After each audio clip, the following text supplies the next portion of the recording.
आइए एक निरंकारी मिशन गीत आप लोग के सामने प्रस्तुत है। आशा नहीं पूरा विश्वास है कि आप लोग को जरूर पसंद आएगा। कहना है मास्टर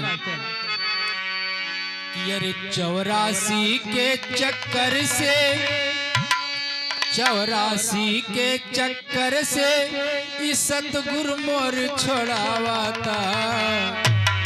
84 के चक्कर से इस सतगुरु मोर छोड़ावाता।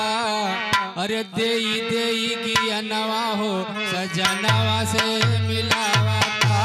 देई देई की नवा हो सजनवा से मिलावाता। देई देई की नवा हो सजनवा से मिलावाता। 84 के चक्कर से सतगुरु मोर छोड़ावाता। 84 के चक्कर से सतगुरु मोर छोड़ावाता।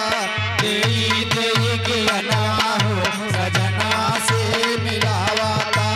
देई देई की नवा हो सजनवा से मिलावाता। जाति पात के मरम मिटावे सतगुरु धरा पे आइल बा।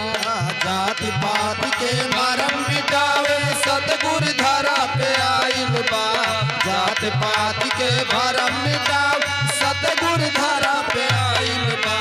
हीरा तनवा पाके मनई धनवा में भुलाइल बा। हीरा तनवा पाके मनई धनवा पे लोभाइल बा। हीरा तनवा पाई के मनई धनवा पे लोभाइल बा। नफरत के तोड़ दीवारी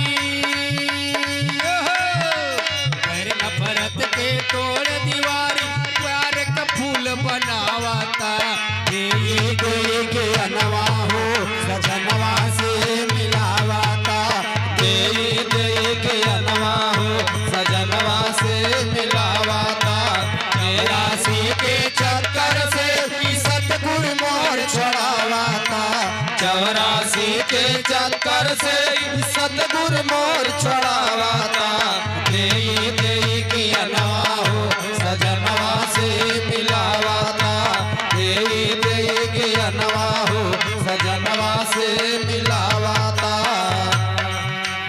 भक्ति भजन ना करेला तू आया के ला भगत भजन ना करेला तू माया के पीछे भागेला।